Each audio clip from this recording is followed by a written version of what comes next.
Foi publicado na revista científica Science, uma das mais respeitadas no mundo, o resultado de um estudo que monitorou ao longo de 100 anos o comportamento do rio Amazonas.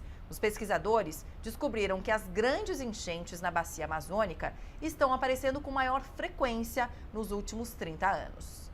Todo ano, os amazonenses convivem com cenas como esta. Os rios da região sobem, invadem as casas e chegam a tomar conta de cidades inteiras. E esse movimento natural na Amazônia tem ficado pior nos últimos anos, segundo este pesquisador do Instituto Nacional de Pesquisas da Amazônia, o INPA. O cientista observou durante um estudo que a frequência das cheias do rio Amazonas mudou e que nos últimos 30 anos as enchentes severas passaram a acontecer em um menor espaço de tempo. A pesquisa mostra que desde os anos 1990, as grandes cheias no Amazonas acontecem de 4 em 4 anos. Pelos estudos probabilísticos, análises probabilísticas, essas cheias severas deveriam retornar em períodos de 50 a 60 anos, mas retornaram nos últimos 10 anos dentro de uma janela de 3 anos. Então, isso causa enormes prejuízos para os setores socioeconômicos das populações urbanas e também dos ribeirinhos que praticam agricultura, pecuária. O estudo publicado esta semana pela revista científica Science mostra também como são formadas as enchentes no rio Amazonas. Cheias que, segundo o estudo, são influenciadas diretamente por uma massa de vento quente vinda do Atlântico Sul e que migra para a bacia amazônica. Esse fenômeno, segundo os pesquisadores, acontece principalmente no período chuvoso. Tanto o aquecimento do Atlântico e o esfriamento do Pacífico Equatorial resultam nesse aumento de chuvas e, em consequência, das cheias severas aqui na bacia nos últimos 20 anos. Os resultados da pesquisa também demonstram que as cheias severas com níveis de água que ultrapassam 29 metros podem ser previstas com pelo menos 2 anos de antecedência. A previsão pode ajudar, por exemplo, no planejamento de políticas públicas para a população ribeirinha. É preciso se preparar, é preciso que o poder público, a gente, como todos nós, como sociedade civil também, a gente esteja preparado para os eventos que provavelmente vão ser mais recorrentes. E também na maneira de se preparar em termos de infraestrutura, de pessoas para trabalharem nesses momentos que são tanto extremos de cheia quanto de seca, que também são bem severos aqui na Amazônia. Com as enchentes dos rios no Amazonas batendo recordes ano após ano, o que nos resta é planejar a vida a cada vez que o nível da água sobe.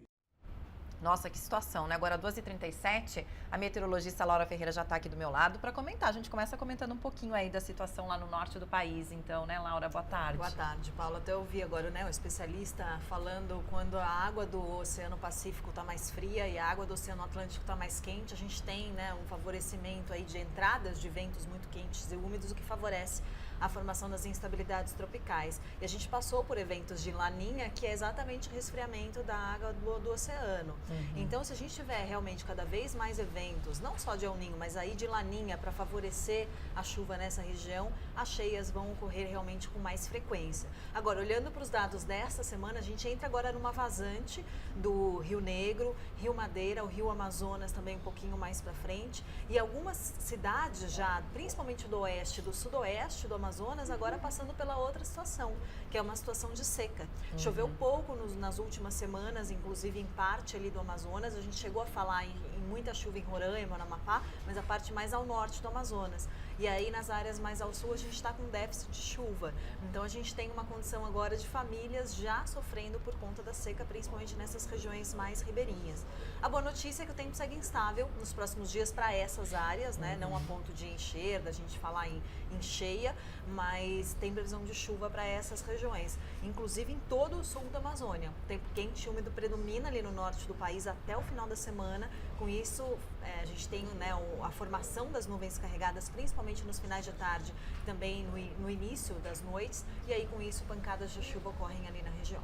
Agora, esses extremos também acontecem no Nordeste, né, Laura? A gente tem no interior nordestino aí municípios que há muito tempo não chove, e no litoral nordestino, por mais que a gente veja sempre aqui as imagens de Salvador, como a gente olhou, por exemplo, aqui na abertura do Tarde Band News, sol predominando, mas sempre tem aquela umidade que vem do mar com a previsão de chuva, né? Olha imagens aí de Salvador de novo com sol, 28 graus, mas sempre com esse conezinho de chuva, porque tem os ventos úmidos, inclusive também a previsão para os próximos dias, não só no litoral da Bahia, mas também litoral de Sergipe, Alagoas, Pernambuco e Paraíba, com tempo instável. Não é uma chuva constante, mas sempre tem uma qualidade do ar, inclusive melhor, né? Você falou do interior, baixos índices de umidade relativa, calorão, a temperatura pode chegar a 40 graus em algumas cidades do Piauí. Centro-oeste da Bahia batendo 36, 37 graus, Bom Jesus da Lapa, Barreiras, sempre com baixos índices de umidade. Aí fica muito abaixo de 30%, vários municípios abaixo de 20%, que já é considerado estado de alerta. Então a gente tem também. Agora, a gente passou pela zona de convergência intertropical, quando chove bastante no Maranhão, Piauí, Ceará, e agora a gente está com tempo seco ali também, inclusive no litoral. Então a gente tem essas exceções, né? Fortaleza com um tempo firme nos últimos dias e segue assim ainda, pelo menos até o final da semana. Então a massa de ar seco voltou a ganhar força no Nordeste, tirando essa faixa aí do litoral que permanece com tempo instável. Então essas cidades aí do Nordeste que estão sofrendo com a estiagem, pelo menos a curto prazo, não tem uma esperança de chuva. Não, essa massa de ar seco, a tendência é que ela ainda fique aí por esse período. Inclusive, se a gente for rumo a um El Niño, e a tendência é essa, a gente já está com a água do oceano um pouquinho mais quente, não ainda para se configurar um El Niño, mas os modelos meteorológicos indicam que isso vai acontecer no final da primavera. E aí, se a gente entrar num verão sob a influência do El Niño, chuva abaixo da média no Nordeste, quer dizer, já não está chovendo, e se a gente entrar ainda num período de seca, a gente pode ter vários problemas mais ainda, né? Mais problemas nessa região. Agora, já no extremo do país, na região sul, essa primavera chegando, hein, Laura? Muita chuva, muitos transtornos. Porto Alegre, nesses 25 dias aí de setembro, já superou, inclusive, a média. Né? Esperada para todo mês. A gente, quando falou na semana passada, a expectativa para a primavera era de chuva acima da média no Rio Grande do Sul. Aí falando da primavera como um todo. Inclusive, já falei do El Niño no Nordeste, se a gente tiver realmente a formação do El Niño, chuva acima da média também no verão.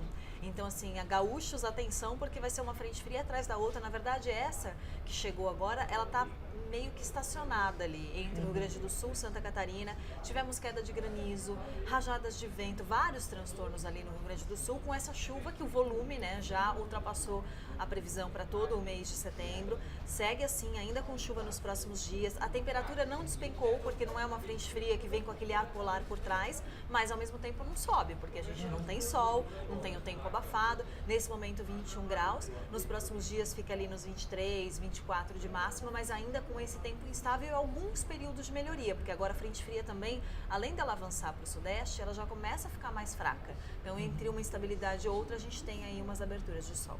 Agora, a gente tem aí as imagens também dos transtornos causados no Rio Grande do Sul dessa chuva, do granizo em Santa Catarina. E, inclusive, hoje o pessoal de Porto Alegre estava falando, olha, por enquanto parou a chuva. Só que aí o Thiago Zarridini estava entrando com a gente. No momento que eu perguntei para ele como está o tempo aí, ele falou, acabou de voltar a chover, Paula. Olha essas imagens de granizo ali no Rio Grande do Sul. Aí, bom, o nível dos rios também a gente tem que dar um destaque para isso, sem contar a grande quantidade de árvores caídas com as rajadas de vento que passaram dos 100 km por hora. Olha as árvores ali. Em vários pontos do Rio Grande do Sul. Porto Alegre, você falou da capital gaúcha, ontem dezenas, centenas até de famílias sem energia elétrica no começo do dia, porque a chuva foi muito forte na madrugada, né, de domingo para segunda-feira, e ontem o dia começou assim, dessa forma, com pancadas de chuva e com temporais, né, com rajadas de vento, com descargas elétricas. Olha a quantidade de árvores no chão, é uma judiação. E aí a chuva chegou com força também em Santa Catarina. A gente tem imagens do granizo, que caiu inclusive sobre algumas produções de laranja, de maçã. E aí olha só como as imagens impressionam, porque essa daí são aquelas telas que ficam em cima dos pomares. E aí conforme o granizo foi caindo, né, acumulou toda nessas telas, e a gente viu essas imagens. Então, o tamanho da árvore, né, a quantidade de gelo. Mas foi de 5 a 10 minutos essa chuva de granizo. Não foi uma chuva que durou muito tempo, diferente daquela de há 10 dias, se eu não me engano, em Itapetininga, no interior de São Paulo. Foram 20 minutos no mesmo lugar a queda de granizo. granizo que as rodovias ficaram completamente brancas. Aí foi uma chuva mais rápida, mas chegou a acumular e chegou a atrapalhar também a produção, né, de maçã e laranja aí por conta dessa queda de granizo, além do vento e além da chuva. E tem alerta de novos temporais aí para essa região do país? Na verdade, o alerta hoje vale não só para o Rio Grande do Sul e Santa Catarina, mas também Paraná, Mato Grosso do Sul, e amanhã o alerta já vale para São Paulo também, porque a situação vai mudar depois de um dia muito quente ontem. A gente está indo no mesmo caminho hoje de novo. Tem um vento um pouquinho mais gelado hoje. Porque se a gente olhar lá para fora, ontem eu me lembro que mais ou menos nesse horário, a gente começou às 2 da tarde o jornal com 31 graus, encerrou às 4 com 32 e depois a gente chegou a bater o recorde aí do mês, né, de setembro. Só que agora a temperatura tá bem mais baixa, se a gente for comparar. Tem esse vento um pouquinho mais gelado. Se você vê no sol, esquenta, tá quente, mas não tá aquela sensação de ontem, porque tem esse vento entrando com um pouquinho mais, não só de umidade, porque até algumas nuvens se formam, mas ele tá um pouco mais gelado mesmo. Então não tá aquele calorão de ontem, mas não dá pra gente falar em frio, muito pelo contrário, ainda é a massa de ar seco que dificulta a formação de instabilidades, mas dá para perceber bem essa diferença. Agora, amanhã se aproxima a frente fria, e aí tem previsão de chuva e pode chover forte, né? Porque aquele encontro da frente fria com o ar quente, aquele choque térmico favorece a formação das instabilidades, então atenção, porque amanhã o tempo muda, tanto é que na quinta-feira é o dia mais instável, que é quando a frente fria realmente passa pelo estado de São Paulo, mas ela já vai estar mais fraca, mas a temperatura fica um pouco mais amena, com condição de chuva, o que é ótimo. A gente está no começo da primavera, mas essa chuva é sempre muito bem-vinda nessa época do ano. Para os reservatórios e também para a nossa saúde, porque ontem o estado de São Paulo e também Minas Gerais, BH, né, ficaram com a umidade relativa do ar muito baixa. Muito, lembrando, até para a gente recapitular aí, que o ideal é a umidade relativa em torno de 60%, segundo a Organização Mundial da Saúde. Então, abaixo disso já começa a ser prejudicial, mas é abaixo de 30% que a gente entra naqueles índices. Então, entre 20% e 30% é situação de emergência, abaixo de 20%, estado de alerta, e abaixo de 12%, estado de emergência. Mais de 250 municípios ontem, à tarde, aí vários em Minas, São Paulo e principalmente na região central do país, mais de 250 ficaram com umidade relativa nesses índices, né? Principalmente estado de atenção, entre 20% e 30%, mas já considerados prejudiciais à saúde. BH ficou em estado de alerta, né? Com umidade abaixo de 20%. A gente tem imagens de lá também, a gente tem uma pergunta que chega de Minas, do Valdemar. Olha, pergunta para ela, por favor, ela é a Laura. Até quando vai esse calor aqui em Minas? Está demais, 30 graus, marcam os termômetros agora em BH. Trabalho com granjas de frangos e os bichos morrem demais por conta das altas temperaturas. Nossa, mas agora que a gente está entrando na primavera, coitado. A gente acabou de sair do inverno. Mas realmente é porque a gente está agora com uma onda de calor, né? Tanto é que a temperatura está batendo 40 graus no centro-oeste, passando dos 30, 35 em vários pontos de Minas. Então, assim, essa onda de calor ela pode enfraquecer um pouquinho conforme a frente fria avança entre quarta e quinta-feira. Mas olha, ali ainda 31, 32 para Belo Horizonte. Mas a tendência, sim, refresca um pouquinho, mas na sequência esquenta de novo, porque agora na primavera é quando a gente tem aquelas tardes muito quentes. Tanto é que a gente já comentou aqui que normalmente as tardes mais quentes do ano ocorrem na primavera. Então refresca um pouquinho à noite, tanto é que em BH fica 18, 19 graus de mínima na madrugada, mas as tardes ainda passam dos 30, pode cair um pouquinho no fim de semana, mas depois sobe de novo. Tá certo, Valdemar, vai ter que esconder aí os seus frangos em algum lugar, na sombra, porque agora a tendência é essa, viu? Não tem jeito, primavera. É só a primavera, e depois vem o verão ainda, gente. Vamos encerrar então com o Rio de Janeiro? Lá o pessoal não reclama de calor. Que a praia tá lotada, como sempre. Imagina como está Copacabana agora. Também o dia tá bonito, vai. 27 graus. Olha a máxima. Quer dizer, a máxima amanhã é 35. Hoje a máxima é entre 34 e 35 graus também. Quer dizer, não muda muito. E aí a frente fria chegando na quinta-feira. Já acho que pode chover amanhã à noite no Rio. Essa que vem para São Paulo, chega até o Rio. Já se aproxima do Rio e aí a gente pode ter uma condição de chuva também no Rio, mas aí a frente fria passa na quinta, cai um pouquinho na sexta e também no fim de semana, mas nada para se preocupar, para quem gosta, né, dessa condição, porque é uma frente fria que já vem fraca para o sudeste, dura 2, 3 dias, depois já vai embora e aí volta a esquentar de novo. E o Rio de Janeiro numa tarde aí super quente, a gente sempre dá uma média de temperatura, mas sempre tem Bangu, Realengo, que são bairros que se aproximam dos 40 graus. E isso amanhã pode acontecer, da gente ter 38 nessas regiões. Nossa! Então é calorão mesmo, cara de primavera já no Rio de Janeiro. Esses dias a gente pode ter recorde de temperatura, então até essa frente fria chegar. Até a frente, sempre antes da chegada da frente fria, o tempo fica muito abafado, né? Dá um aquecimento pré-frontal, do que a gente chama. Então a gente pode bater aí sim algumas tardes mais quentes entre o Sudeste e também o Centro-Oeste. Tá certo, obrigada, Laura. Obrigada, até Dado o sexta-feira. recado, até sexta-feira. Sexta-feira a Laura volta aqui para nos contar como é que ficou o tempo no fim de semana. Agora, 2h48, a gente vai para o intervalo. Na volta você vai ver. Em Assembleia Geral da ONU, Michel Temer cobra a reforma do Conselho de Segurança da ONU. O presidente também defendeu a política de acolhimento a refugiados. A gente volta já já.